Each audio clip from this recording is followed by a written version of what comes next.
Okay, so after tastants, the chemicals dissolved from food work their way down around the moats of those papilla on your tongue and around your mouth, right? And they get detected by protein receptors embedded in the membranes, right, of those taste receptor cells, which are arranged kind of like sections of an orange, right, within the taste buds. And then they respond to specific categories, right, of tastant, sweet or sour or bitter or umami or starch, etc. And then they release selectively neurotransmitter to stimulate, postsynaptically, and the next neuron, right? The effectively functionally the dendrite of the pseudo unipolar cell, which has got a cell body on the cranial nerve on the way back in the ganglia, with one pole coming off it, and here's the pole coming from your tongue carrying the information, from the taste receptor cell past that unipole and then on, into the brain stem. Remember, it first arrives, via the facial nerve, cranial nerve number 7, from the anterior 2/3 of the tongue, from the glossopharyngeal nerve, cranial nerve number 9, from the posterior 1/3, and from the vagus nerve, from the epiglottis and other portions of the mouth. It'll arrive and synapse in the solitary nucleus. And that also is integrating information that's coming, from visceroreceptors, afferents that are arrayed throughout the stomach and small intestine, the gastrointestinal tract, which will influence that integration and what goes, forward into other, regions of the brainstem and the brain. And, I just want to make a brief aside here that, what we eat is exceptionally important. And there's a lot of, adjustments to autonomic output that can result from the consumption of food. There's a lot of, changes in, how the body is functioning, homeostasis and allostasis, like all these changes in response to, consumption of food and what's happening in the gut. So the solitary nucleus is sort of the arrival site, and the integration site for a lot of these viscero and, taste inputs. But there is this sort of central kind of autonomic network of regions in the brain stem that are going to be sharing this information and influencing, the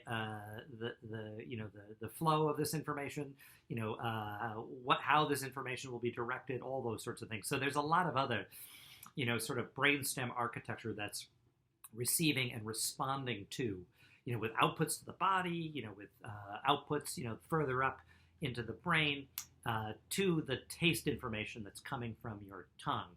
But there is one kind of nucleus that's kind of interesting to consider. It's called the parabrachial nucleus, and it was found that there's a certain form of learning that we all have experienced. It's a form of one trial learning. It's what we call a conditioned taste aversion, and each one of us has some kind of a food or drink, that you had a very bad experience with, maybe 6 to 8 hours later. And, normally with conditioning, the stimulus, you want the conditioned stimulus to be, presented, right at the same time as the unconditioned stimulus, right? So you can make that sort of pairing. But conditioned taste aversion is rather unique in that there is ideally, for it to really work, like a long gap, because, you can develop nausea or, responses over a period of time. And there have been, some studies that look at, trying to remove different sections of the central autonomic network that's, processing, this incoming taste and integrating it with visceral inputs. And they find that this parabrachial nucleus seems to be essential for establishing and maintaining a conditioned taste aversion. Now, this information will, work its way further, up the brainstem, and it will ultimately, in terms of your perceptual experience, get mapped in specific areas of the cortex. And, the chemical senses, again, I suggested, they project ipsilaterally, right? The right side of the tongue projects to the right side of the brain stem, and stays on the right side of the cortex, we're going to see. And the left side, comes in and projects ipsilaterally into the brain stem. So it also projects, these chemical senses into limbic areas or paralimbic areas, areas that are involved in emotional experience and expression. And the cortical areas that this information arrives at are typically older forms of cortex. They've been around a really long time. Lots of organisms respond to, taste input, for example, and we'll see olfaction as well. So these are old areas, and they're more kind of medial. They're towards the middle of the brain.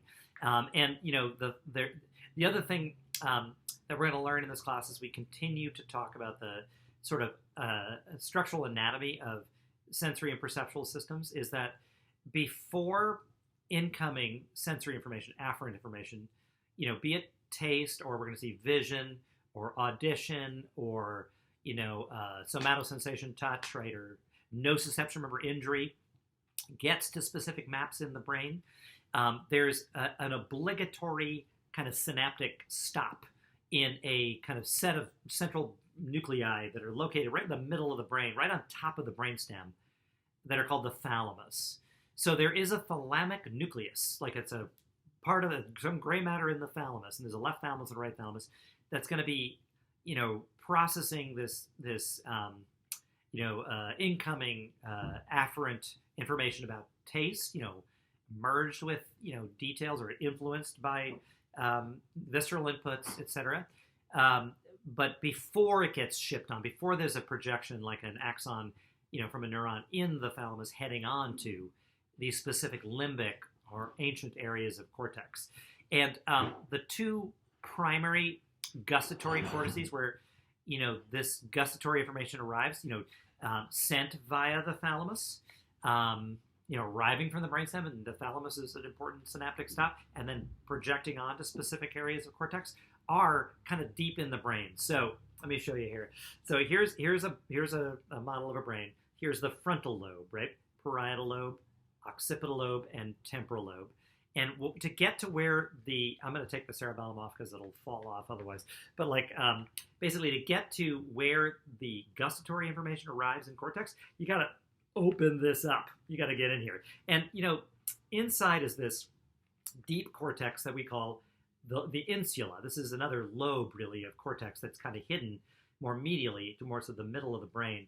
And this is where lots and lots we're going to see of critical visceral gut information is going to be arriving initially from thalamus, and where we're going to see other very emotionally significant aspects of body sensation, like nociception, like injury, temperature, etc., are going to be mapped initially upon arrival in the insular lobe.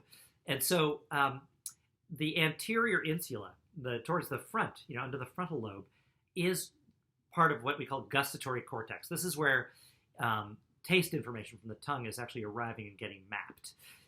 There's also another component. So the temporal lobe, it forms kind of like a lid over the insula, right? And so the parietal lobe forms part of a lid over the, more posterior insula, and the temporal lobe forms a lid over the insula as well. So these little lids, in the inside, basically. So let me show you here. See how we can see this. I'm gonna take this brain apart. All right, here we go.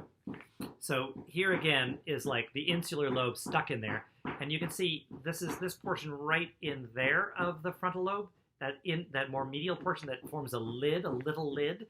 Well, the Latin for little lid is an operculum, and so the anterior insula, this front part of the insula, right there in the way here, and then this little lid of frontal lobe that goes over, that forms a lid on top, are basically the primary gustatory cortices where this information arrives.